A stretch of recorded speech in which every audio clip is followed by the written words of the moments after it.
Right, so this is a difficult video with a lot of traffic. Front garden. This is the second week since the last time I posted a video, and I have been getting footage of what I've been doing, but I am out of time yet again, another week for editing. So this is a point and shoot video with little gaps in between to allow the traffic to pass. Ridiculous. Oh, for the countryside with that much traffic would be lovely. But you can see the wisteria. It's been absolutely gorgeous. And I love the display of wisteria every year. But it lasts for such a short time. Watch. I just literally put my hands on and the petals fall off. Partially because it's so dry. It's been really hot and dry. But because the flowers just don't last very long. I think a couple of, maybe 2 weeks at the most, the flowers are on. 3 weeks they're a bit bedraggled. And then by the 4th week they're completely gone. So once a year we have a beautiful flurry of wisteria, and the perfume is gorgeous. Next week I shall be painting the fences and tarting them up. But the jungle has been tamed. I'll show you a bit more on that in the other video. I will save that one and I will upload it and edit it when I get a chance to show you the before and the afters. But I have been busy, and it is, totally different. Standing outside on the drive, standing in here, just between there and here, there's a massive temperature difference. You can feel it, at least 2 degrees difference between this spot and the spot on the driveway, which is just stone and concrete. So gardens do make a difference with the temperature. It's a joy to be in here. Absolute joy in the hot weather. And even in the cold weather, it gives a beautiful windbreak towards the house. And look what has finally come back. The wild garlic. The wild garlic my friend gave me. They've actually survived, and I'm hoping that they're going to spread seed everywhere under here in this little woodland corner. In my little forest garden corner. Oh, they're lovely. I have kept some of the forget-me-nots. Right. This is just a brief look at what it looks like after I've tamed the jungle. The bird bath broke, so I'm just using it for decoration. And we're using the plant tray, the watering tray, as the bird bath. The birds still love this garden, and so do the children when they come to visit. Right, let's go in the back garden. Okay, excuse the mess in the house.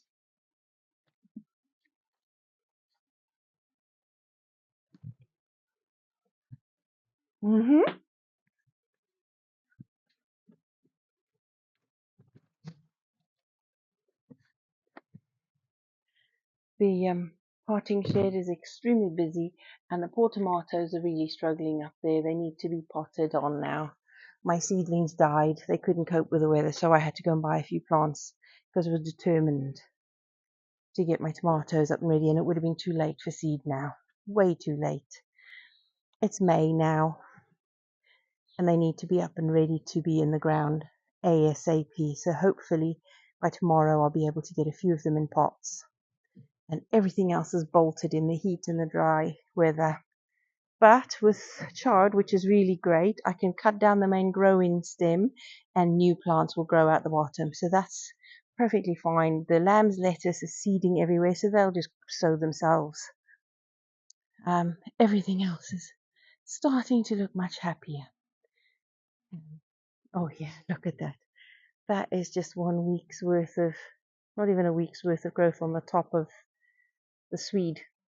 And we've got flowers, and oh my days, the smell of the perfume on the flowers is beautiful. Oh, lovely. My chives in there are going to seed as well, so that's fine. We've got plenty of seed and they'll grow quick enough for us to get some by the end of the summer. And I'll still be harvesting the leaves anyway. Lots done. I have finally got the framing up for the tomatoes and the sunflowers, and there's raspberries back there. Those raspberries I took out of the new bed are on there, along with some potatoes. The sunflowers and Tomatoes will be kept away from the potatoes. Obviously, we don't want them too close together. And then around here, we're going to be putting other veggies, seeds to be sown in there, possibly carrots. Oh yeah, leeks. Some of them are bolting. I'll harvest the leaves, possibly dry some and put them away for winter. I'll sow some more leeks ready for the winter anyway. Oh my goodness. And the apple trees have suddenly burst into growth, and I'm going to have to tame some of those branches to train them where I want them to go. They're starting to form a nice canopy now, so that'll be nice in the summer. I won't need as much fabric to cover it, but we do need tree stakes because those trees, that one and that one, are completely growing that way. And I think it's because the ground here is only about a shovel deep, and I haven't been able to build the soil the way I have in the back garden. And the roots aren't getting very deep because there's hardcore underneath, about a shovel's depth deep. So the apples, and especially since the sun comes mostly from that direction, they're just growing towards that and leaning over. So we'll get some really proper heavy duty tree stakes in there to prop them back up and see what we can do. Hopefully they'll train themselves to grow back up straight. If not, with this one that's really leaning, I've left this branch on the front so that if that one will not grow, then I can just cut it off and leave this new part to be the main leader then, and retrain that one as it grows. But yes, they need training. Normally I would tie it in and join it and pleach it with the other branch from the other tree, which is grafting in effect. But for now, if I get a branch growing underneath, then I will cut off the main leader and let that one be the new one, because they just want to grow up towards the light, which is great. But oh, that one seems to be wanting to graft by itself. Yes, and we've got little fruitlets there. I don't want to touch in case I knock the wrong ones off. Look, fruitlets starting, and this is where it starts to be very important to water well and feed. These I'm going to be feeding every week. There isn't obviously enough depth of soil. I don't have any manure, so I will be feeding them regularly with a feed, I've shown you before, the feed made with comfrey, nettle, and dandelions. Yeah. I'll show you, and I've got some potash I can put in the ground as well, or sprinkle or on the ground around them as far as ash goes. So the ash will be a good feed as well, but not on its own. So there you go. Oh, look, I've put I don't know if I mentioned before that the trellis has gone up. I've got washing hanging in the veranda, but that's been tidied up nicely too. You'll see more of that in the next video. And oh, look, the Aquilegia. Aren't they just the prettiest flowers? So lovely. Everything looking okay, but there's a lot more to be done. And one wisp of a cherry tree survived, the other one died. But yep, the passion flower, the passion fruit, actually, not passion flower, only the passion fruit, the purple one, that is growing again. It's been a lovely perennial, herbaceous perennial. The clematis is coming up. That one we chop down to the ground every year because it dies down to the ground. Pardon me. That dies down to the ground every year and then comes back. So it grows about 2 to 3 meters tall at the most. But it's happy there still, as long as we keep it well watered and the roots covered. They don't like their roots exposed. As long as we keep the roots covered, keep it well watered, and it's in a sunny place, not too hot, it's fine. The grapes, oh my days, the grapes. This morning last night, I counted around 25 of these potential grape trusses. And yet again, we have scale insects. They're usually easy just to peel off with that lovely cotton under there, and I'll just put it on the bird feeder. The bird can eat them. That's if they'll eat them. I hope they will. Yeah, so to the rescue for my kiwi, which won't bear fruit. It occasionally gets flowers, but it won't bear fruit. The Arctic kiwi, which is the small, smooth-skinned ones. It's not going to get fruit because I don't have a second kiwi to fertilize it. But it makes a lovely plant anyway. So there we go. Lots yet to do, so do keep popping in and off. My very neglected pelargoniums, the rose-scented pelargoniums, are beginning to flower. Can't wait for that. They do. They literally do smell like roses on the leaves. Oh, what I think is my sweet Cicely. It's either sweet Cicely or Cosmos, but I think it's sweet Cicely. We will soon find out when it sends up its flowers. Then I'll know.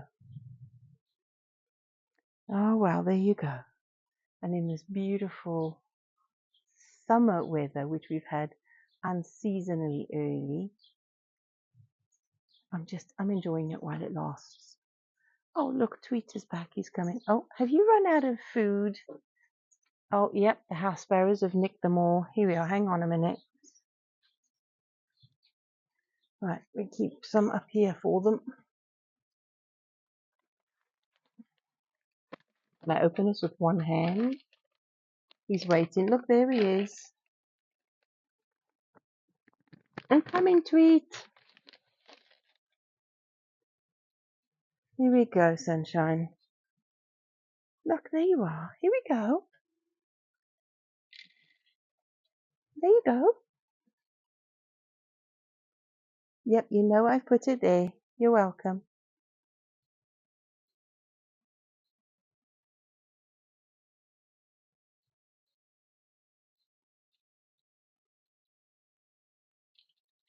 I love watching him. He comes so close every single day, multiple times a day, to get some of that. Obviously, they're nesting him in the missus are nesting in the hedge here again. And they come back, and if there's no food there, he sits on the fence there, tweeting away, telling me there's no food and he wants some. And then I bring it, and he comes in and eats. And hubby feeds them more than I do. I only feed them when I'm out here and he's asking. But he'll sit and he'll look in the window and he'll tweet at you. It's so cute. I love having a garden, specifically as well. Not just because I love having a garden, but because nature loves a garden. The animals love a garden. My neighbor was commenting this morning that when he gets home from work, he has to put black bags on his windscreen wipers, as does another neighbor directly across the road. They have to put plastic bags on their windscreen wipers because there's a specific crow in the neighborhood that absolutely hates their cars and is constantly pecking at their windshields and ripping up their windscreen wipers. Nobody knows why. Nobody understands why, but he's taken a disliking to their cars. But the neighbor commented that he doesn't actually attack our car. He never does. I said, maybe it's just because he likes the garden. And he says, yeah, well, he's always in the bird bath and eating and drinking in our garden. I said, yeah, that's it. I said, you need a garden. The crow likes our garden, so doesn't disturb our car. He's a funny crow. Oh, look, some of those roses are flowering there.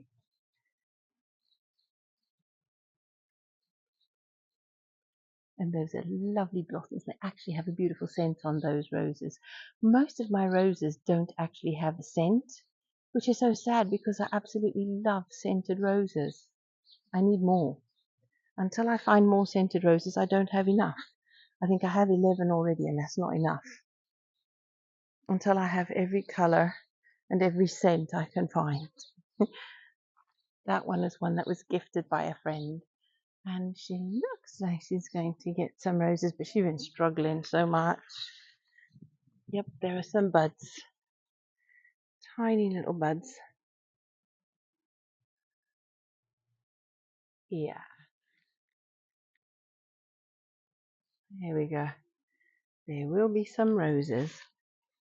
Feverfew's about to flower. calendula is already flowering, and I take at least a quarter to half of the flowers that are there, so I can harvest some and leave some for the insects. And these will be, I'll take the petals off and dry them and put them in with all the others. I pulled off all the, I've got to do it again, pull off what was left of the dandelion so that it keeps putting up more flowers. The birds love eating the petals. So they will be dried along with the dandelion petals. I'll leave those, there's only 2 there. I'll leave those for the creatures, and I'll just cut the old ones off and water them and encourage them to grow more. Who'd have thought it? Cultivating your dandelions deliberately in my garden. Well, there you go, folks. This is going to be one of those point, shoot, and upload videos, no editing, no nothing, just because I am determined that this week I do talk to you. I do show you what's been going on and what the progress is in the garden. Oh, listen to those birds. That's the house sparrows. Oh, yes, it is. Up in there in the hedge and the eucalyptus. Oh, they certainly are having an argument. Oh, and I better water it again. Watered it the day before yesterday. Water it again today. I think these pots, because that's a small pot for a quince, I need to water it daily. But the flowers have died now, which is so sad because they're gorgeous flowers. And hopefully some are going to form fruit, so I'm going to have to stay on top of the feeding and the watering for this one. If it dries out, it will drop every fruitlet. So I'm going to get onto that right now and water it before I upload this video. So until the next video, which should be next week, folks, I will catch up with you then, and there'll be a lot more going on in the garden. There's so much this time of the year that goes on in the garden, and I love those creeping plants. I don't even know what they are. They have little yellow flowers, but I adore them, and they just go everywhere. But they're protecting and covering the soil. So if I can't get any more of the wood chips, at least they're covering and protecting the soil that is there. And I can pull them all out if I want to, and they'll come back again. There you go. All right, folks. Oh, and especially I want to say a welcome to new subscribers. Lovely to have you along with us. I will very soon get up a video specifically for the homepage as a greeting and a description of what Blue Garden Cottage is all about. I'm sure you can if you go through all the other videos, but I have over 400 videos, so it might be time consuming to go through all of them. So I will try to get one of those videos up on the homepage as soon as I can, as a welcome to new subscribers, and another one for returning subscribers. And for all of you who help visit me regularly and follow me, I'm so grateful for you. I really appreciate your sticking with me. For all of those who are viewers and not yet subscribed, and there's, according to my YouTube analytics, 90% of my viewers, and there's sometimes quite a few viewers, are not subscribed. So if you haven't already done so, if you wouldn't mind, I would appreciate it if you do hit that subscribe button, and if you hit the notification bell as well for all, then every time I post a video, you will get to know about it. Right, folks, lots to do. Got to get ready for the weekend now with grandchildren, and I will speak to you again next week. Take care, make the most of whatever weather you have, and find what's appropriate in your climate to do. Take care, folks. Bye-bye.